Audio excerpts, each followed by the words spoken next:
semana passada recebi algumas ligações em relação a alguns questionamentos se estava sendo pago alguns processos referentes ao FGTS. Notadamente, tinha uma informação que havia 14 alvarás expedidos. Isso foi na terça-feira e logo em seguida, como eu não tinha essa informação e sempre eu tenho essas informações, para verificar a veracidade, liguei para a vara e infelizmente foi o dia em que o diretor de secretaria, o doutor Leonildo, veio a falecer e a pessoa não tinha como me dar essas informações. Na quinta-feira, dia 17,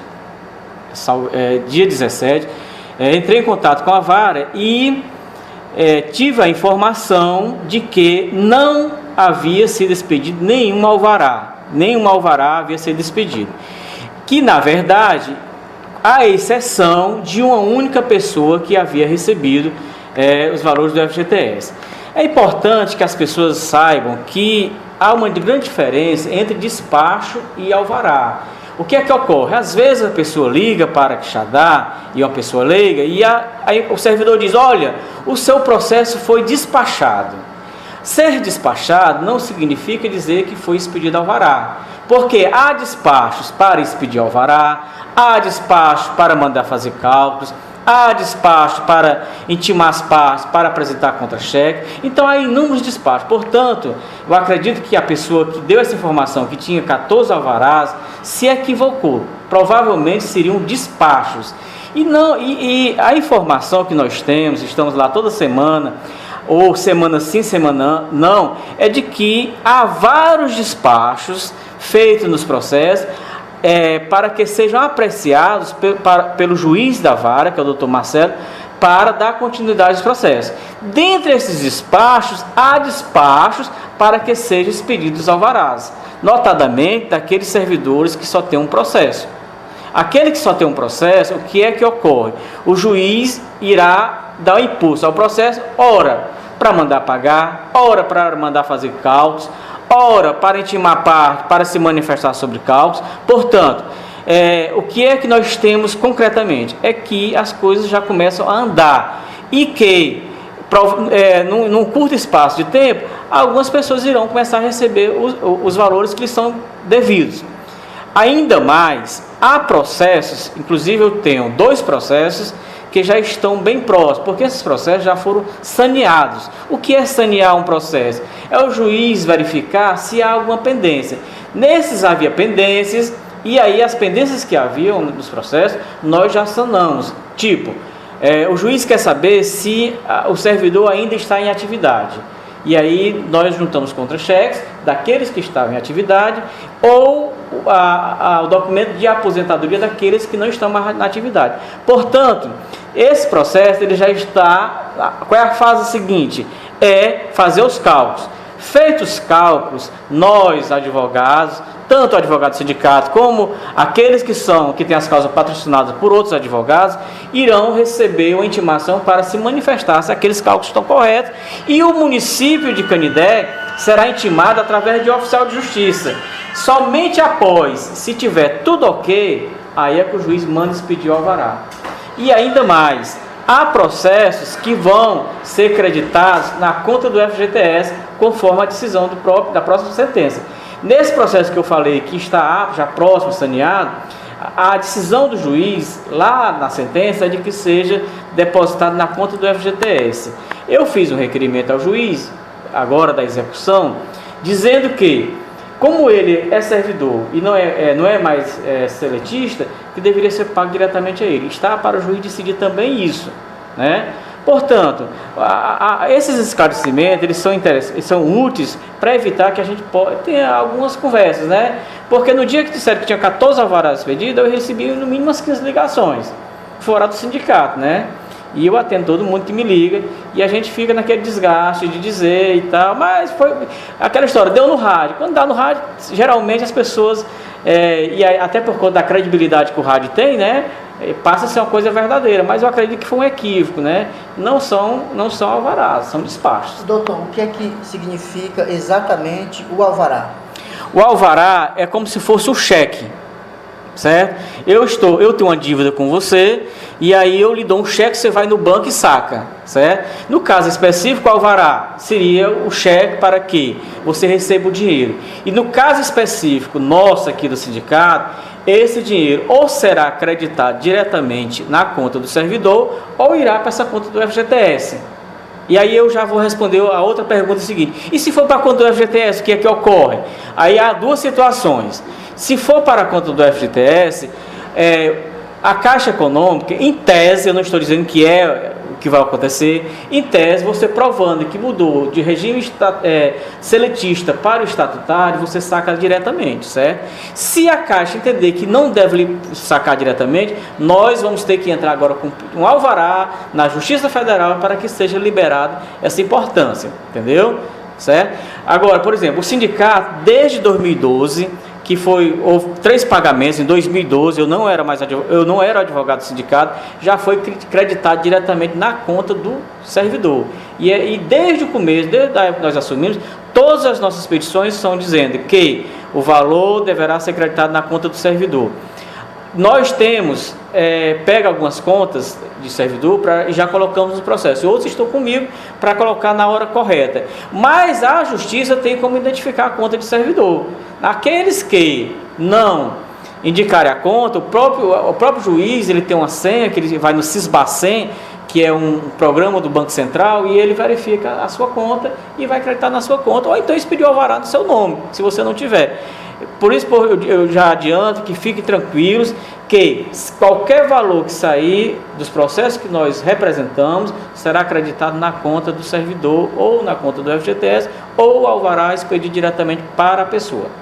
Em relação aos outros advogados, eles têm a faculdade de fazer, de receber pessoalmente o alvará, e aí ele presta conta com o servidor. No caso, doutor, o servidor que é filiado e já contribui mensalmente aqui com o sindicato, esse servidor ele terá ainda que pagar ao advogado? Nenhum centavo. O servidor irá receber integralmente o valor.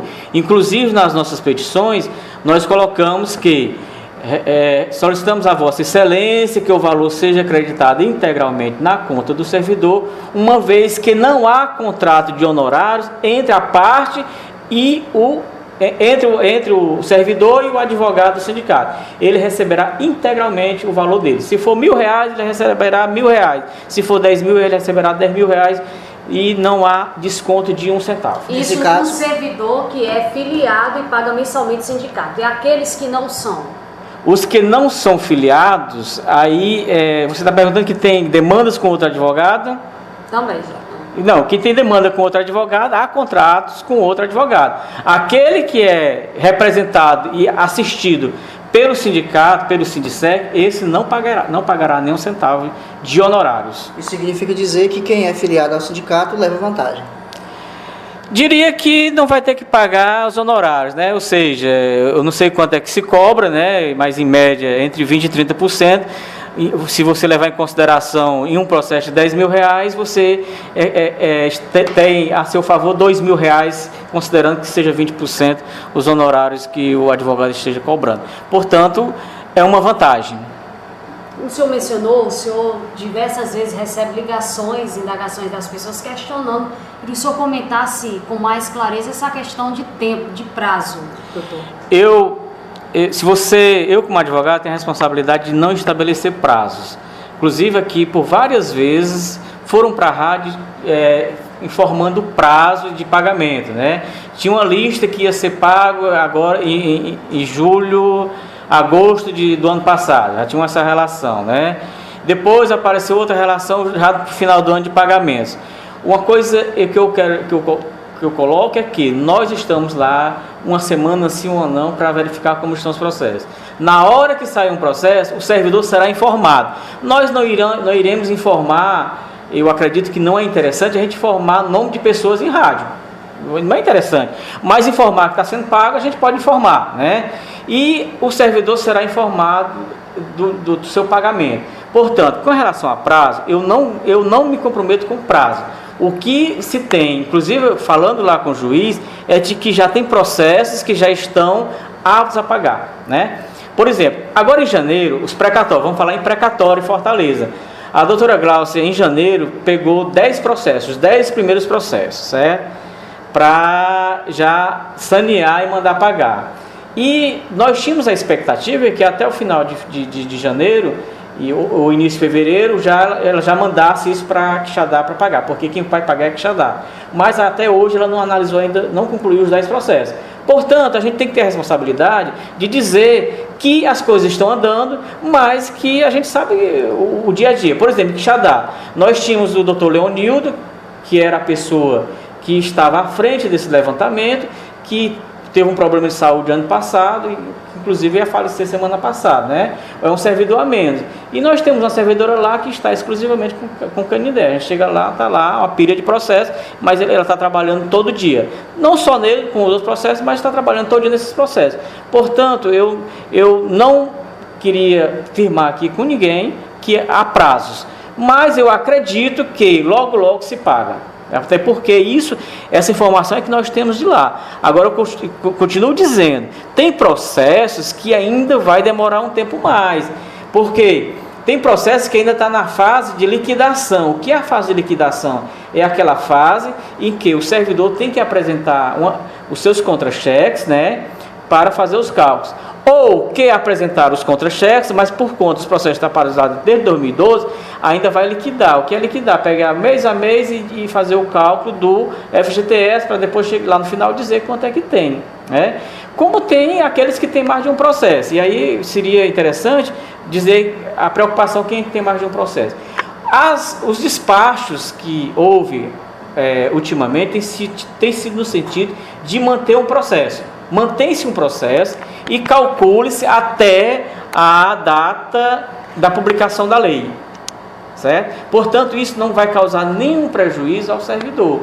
Ele tem 2, 3 processos, mas está assegurado que ele vai receber desde aquele primeiro processo até a publicação da lei, certo? Portanto, são outras preocupações que tem lá nesses processos, que a vara está se precavendo para que não haja nenhum prejuízo para a parte, nem que ela seja depois responsabilizada por ter pago indevidamente. Doutor Janduí, fora esses processos de FGTS pelo sindicato, existem outros processos que o senhor acompanha como assessor jurídico do sindicato? Por exemplo, aqui na comarca local, o senhor pode falar um pouco de como está ocorrendo a tramitação desses processos? Sim, tem outros processos, inclusive processos que vieram de Quixadá para cá, para a vara. Tem processos relacionados ao FGTS aqui, só que os julgamentos dos processos aqui de FGTS estão sendo julgados extinguindo o processo, uma vez que a demanda deveria ter sido proposta de fato em Quixadá, né? E são processos que o ingresso deles se deu após a publicação da lei, ou seja, após os 2 anos da publicação da lei, portanto, não teria mais como entrar. Existe processo em relação ao dano moral dos consignados, que a maioria já foram executados, nós estamos executando, né? Ainda há processo de consignados em Fortaleza, mas na semana atrasada nós entramos aqui com várias execuções. Estou com outras já no ponto de dar entrada, porque houve uma alteração no Código de Processo Civil, e aí o formato já não é mais do passado, né? E aí eu estou só adaptando, e já na próxima semana trago o restante das execuções que tem. E há processo em relação a demandas de professores, também aqui em Canindé, e que está caminhando, né? A gente sabe que a Justiça Estadual ela tem uma deficiência, que não pode ser responsabilizada a Justiça Estadual aos juízes, mas a estrutura da Justiça Estadual é uma estrutura ainda deficitária. A de convia, aqui todo mundo sabe que o fórum, para funcionar, tem que ter servidores que traz da prefeitura, né? Portanto, a Justiça Estadual ela é mais lenta, né? Entendeu? Mas que há processos aqui que estão sendo dados os devidos encaminhamentos.